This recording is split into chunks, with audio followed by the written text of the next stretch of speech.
ارے مرجان اٹھ بھی جاؤ، اب چھوٹی سی جان کو بھوکا مارو گی کیا؟ کسی نے مرجان کا کندھا ہلا کر کہا تو مرجان نے ہلکی سے آنکھیں کھولی، لیکن سر میں اٹھنے والے درد پر جلدی سے واپس آنکھیں بھیج گئی۔ مرجان اٹھ جاؤ نا، کب سے رو رہا ہے تمہارا بیٹا؟ بھوک لگی ہے اسے؟ اپنی ماں کی آواز پہچان کر مرجان نے ہمت کر کے آنکھیں کھولی اور اٹھنے کی کوشش کرنے لگی۔ الماس نے اس کے چھوٹے سے بیٹے کو اس کی گود میں دیا تو مرجان جیسے تیسے اسے دودھ پلانے لگی۔ ماشاءاللہ بہت ہی پیارا ہے، یہ دیکھو آنکھیں بالکل تمہاری جیسی ہے نا، اس کی سنہری رنگ کی، اور ناک اور ہونٹ بالکل بالکل میرے باچا جیسے ہیں۔ مرجان نے اپنی ماں کی بات کر کہا تو وہ افسردگی سے مسکرا دی۔ مرجان نے اپنے بیٹے کے چھوٹے سے گال کو سہلایا اور دو آنسو اس کی آنکھوں سے ٹوٹ کر اس کے گال پر گرے تھے۔ اسے کبھی نہیں دیکھ پائے گی، نہیں دیکھ پائیں گے، جان بھی نہیں پائیں گے، ان کا ایک بیٹا بھی ہے، مرجان نے روتے ہوئے کہا تو الماس بے بسی سے اسے دیکھنے لگی۔ مرجان بس کر دے، خود کو ہلکان کرنا، کب تک اپنی جان جلاتی رہے گی اس کی یاد میں؟ الماس نے اپنی بیٹی کی حالت دیکھ کر تڑپتے ہوئے کہا پچھلے 9 ماہ سے انہوں نے اسے ایک بار بھی مسکراتے نہیں دیکھا تھا، اپنی آخری سانس تک، ماں آخری سانس تک۔ مرجان نے اتنا کہہ کر اپنے بیٹے کو دیکھا جس کا پیٹ بھر چکا تھا۔ اس نے اسے احتیاط سے سینے سے لگا کے ڈکار دلوانا چاہا، لیکن پھر اس کی چھوٹی سی گردن میں اپنا چہرہ چھپا کر سسک سسک کر رو دی۔ ارے ارے، میں سب کو یہاں بیبی دکھانے لایا ہوں، یہ ایموشنل سین نہیں۔ عماد جو بھی کمرے میں داخل ہوا تھا مرجان کو اس طرح روتے ہوئے دیکھ کر منہ بنا کر بولا۔ مرجان نے سر اٹھا کر عماد کے ساتھ آئی، وانیہ اور اپنی بہن بھائی گل اور دلاور کو دیکھا۔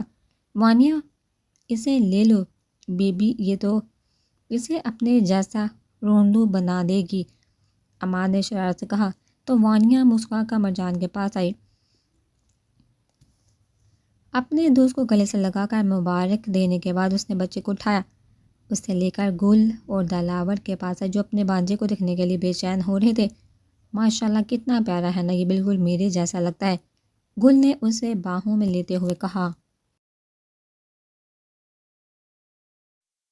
اپنی شکل دیکھو اور اس کی دیکھو، کہاں تم چڑیل اور کہاں یہ کوکاف کا شہزادہ، دلاور نے شرارت سے کہا تو گل نے منہ بنا لیا، جی اور آپ کوکاف کے جن۔ گل نے اینٹ کا جواب پتھر سے دیا تو سب اس کی بات پر ہنس دیا۔ سر آپ نے بلایا تھا؟ گل کو عین اپنی پیچھے سے آواز آئی تو اس نے گھبرا کر پیچھے دیکھا، لیکن وہاں امان کو آرمی یونیفارم میں کھڑا دیکھ اس کا رنگ پاک ہو گیا اور وہ جلدی سے پاس کھڑی وانیہ کے بازو سے چپک گئی۔ یس کیپٹن، آپ نے ذرا دلاور کو اس کے ڈاکٹر کے پاس لے جائیں گے؟ ویسے مجھے لے جانا تھا لیکن میں ذرا سا مصروف تھا تو نہیں چاہتا کہ اس کا چیک اپ مس ہو۔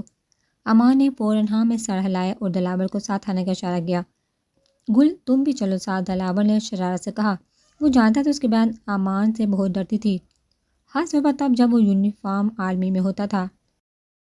اس کا فوجیوں کا ڈر ابھی بھی جو کا تو قائم تھا۔ نہیں میں کیوں جاؤں، بیمار آپ لالا، میں نہیں، گل نے وانیہ کے پیچھے سے امان کو دیکھتے ہوئے سہم کا کہا تو امان سرد آ بڑھ کر رہ گیا۔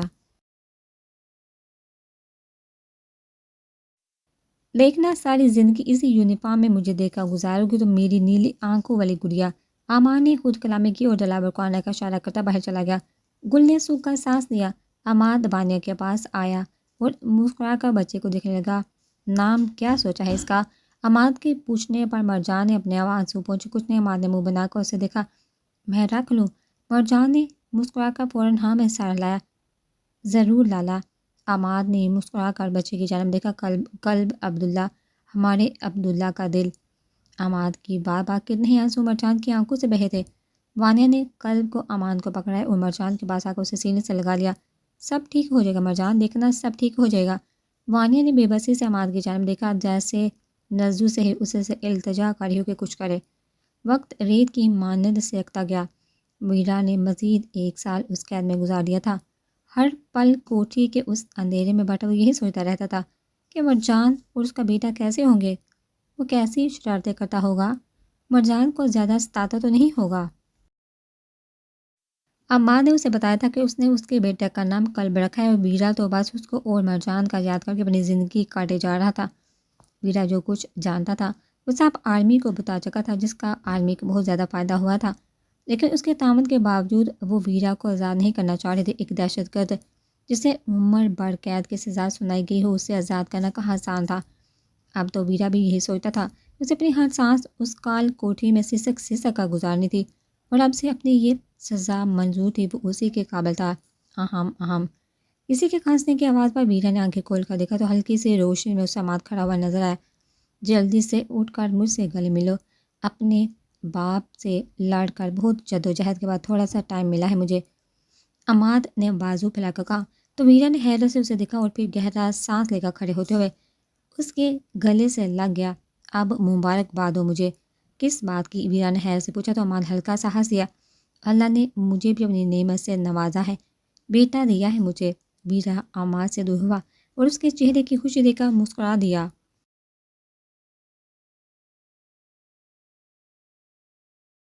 بہت بہت مبارک ہو تمہیں۔ ویرا نے دل سے اسے مبارکباد پیشی۔ شکریہ یارا۔ نام کیا رکھا ہے بیٹے کا؟ ویرا نے مسکراتے ہوئے نرمی سے پوچھا۔ یارم۔ یارم؟ ویرا نے حیرت سے پوچھا۔ ہاں یار، میری بیگم صاحبہ نے رکھا ہے، نہ جانے کون سے ناول پڑھ پڑھ کر اسی کے ہیرو کا نام رکھ دیا، اب پتہ نہیں نام جیسا عاشق بنائے گی میرے بیٹے کو۔ عماد نے ہنس کر کہا تو ویرا بھی ہلکا سا ہنس دیا۔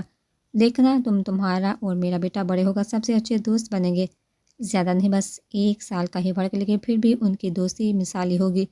عماد کی بھرپور یقین کے ساتھ کہنے پر ویرا کو اپنی بیٹی کی یاد آئی تھی۔ اس نے افسردگی سے عماد کی جانب دیکھا۔ کیسا ہے وہ؟ ویرا کے آہستہ سے پوچھنے پر عماد مسکرایا۔ بہت شرارتی، جب سے اسے پیر لگے ہیں نہ خود ایک پل سکون کرتا ہے اور نہ مرجان کو کرنے دیتا ہے، بس سارا سارا دن اسے اپنے پیچھے بگاتا رہتا ہے۔ عماد نے ہلکا سا ہنس کر ویرا کی جانب دیکھا، لیکن اس کے چہرے پر افسردگی دیکھ کر اس کا کندھا تھام گیا۔ ایک دن تم بھی ان کے ساتھ ہوگے عبداللہ، ان کی خوشیوں میں شامل۔ ویرا نے فوراً انکار میں سر ہلایا۔ ان کی دنیا میں میری کوئی جگہ نہیں۔ عماد نے اسے مزید کچھ کہنا چاہا، لیکن باہر کھڑے سپاہی کے دروازہ کھٹکھٹانے پر گہرا سانس لے کر رہ گیا۔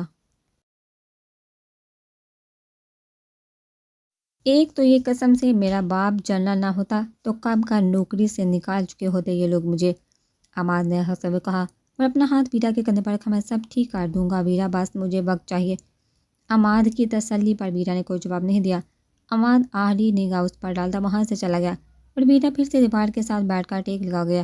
دل میں اپنے بیٹے کو دیکھنے کی حسرت پیدا ہو رہی تھی، اس کی شرارتوں، اس کی اٹکیلیوں کا حصہ بننے کی حسرت، لیکن حسرتیں بھی کبھی پورا ہوا کرتی ہیں۔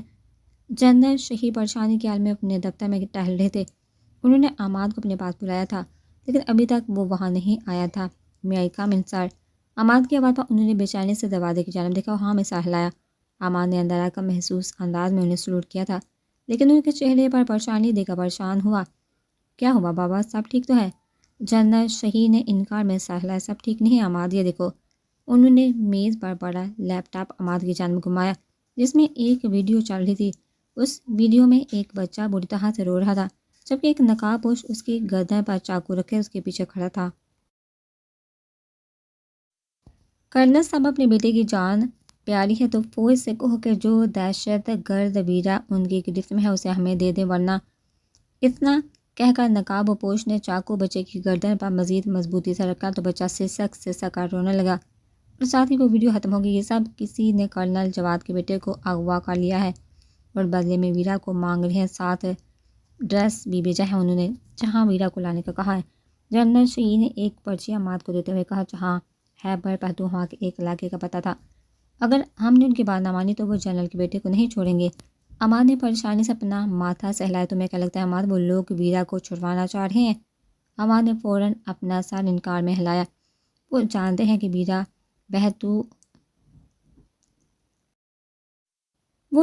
ویرا بہت سے راز جانتا ہے، وہ فوج اتنے سارے دہشت گردوں کو پکڑنے یا مارنے میں کامیاب ہوئی ہے تو ویرا کی وجہ سے جس نے ان کے بارے میں بتایا وہ اسے راستے سے ہٹانا چاہتے ہیں۔ عماد کے پاپا جنرل شہید بھی کافی پریشان ہوئے تھے۔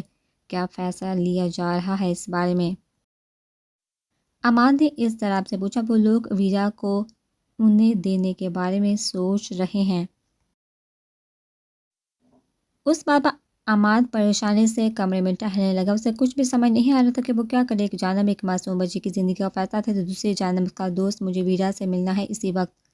عماد نے گویا اپنا فیصلہ سنایا۔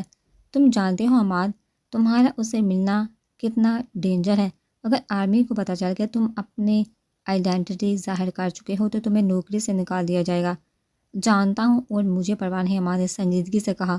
ویسے بھی اگر آپ جنرل ہو کر اتنا نہیں سنبھال سکتے تو فائدہ جنرل ہونے کا۔ اتنا کہہ کر عماد وہاں سے چلا گیا اور جنرل شہید گہرا سانس لے کر فون ملانے لگے۔ اب انہیں اپنے بیٹے کی بات مان کر اس کی ملاقات بھی تو کروانی تھی ویرا سے۔ عماد ہیڈ کوارٹر سے سیدھا اس جیل میں آیا جہاں ویرا کو رکھا گیا تھا۔ سپاہی نے اسے دیکھتے ہی جیل کا دروازہ کھول دیا تو عماد جلدی سے اس کوٹری میں داخل ہوا۔ وہ پریشانی سے ویرا کو دیکھا جو آنکھیں مندے فرش پر بیٹھا تھا۔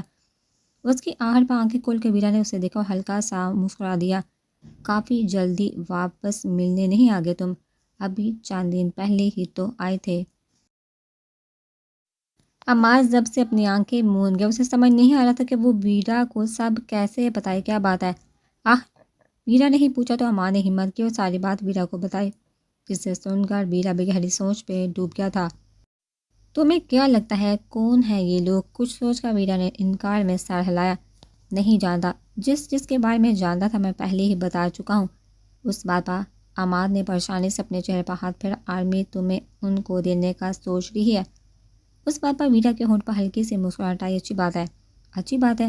پاگل ہو گئے تم ویرا، وہ تمہیں مار دیں گے، جانتے ہو نا تم نے ان کے راز کھول کر غداری کی ہے، ان کے ساتھ وہ سزا تم جانتے ہو پھر بھی یہ کہہ رہے ہو۔ عماد اس کی بات کاٹ کر غصے سے چلایا۔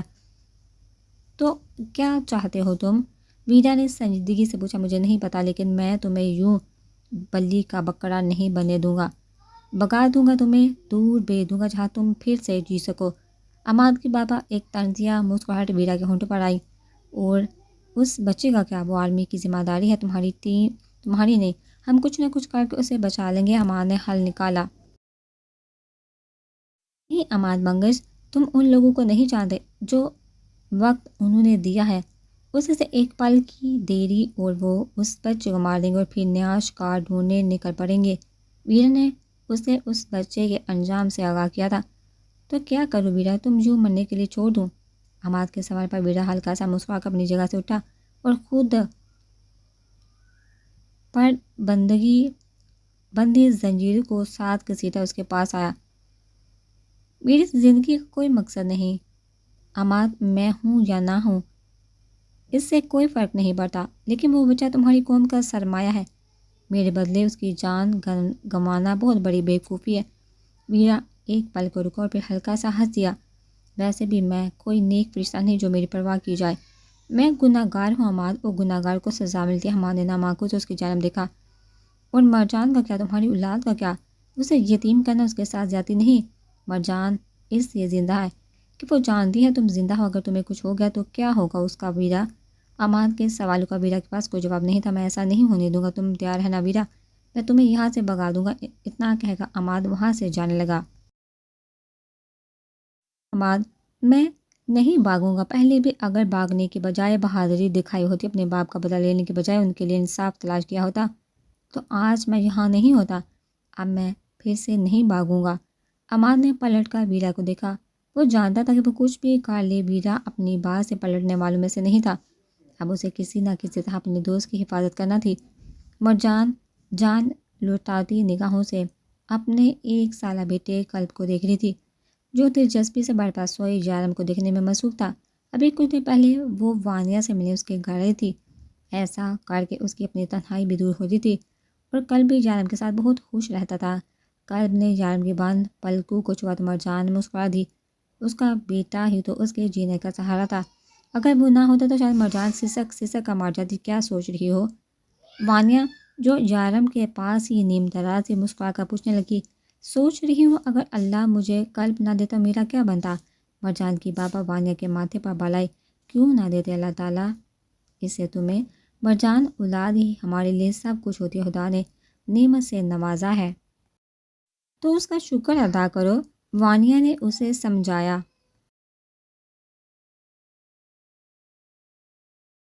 ہاں منی، اولاد بہت بڑی نعمت ہے، لیکن ان کے بغیر زندگی حالی اور بے مقصد ہے، اس کی کمی کوئی بھی پوری نہیں کر سکتا۔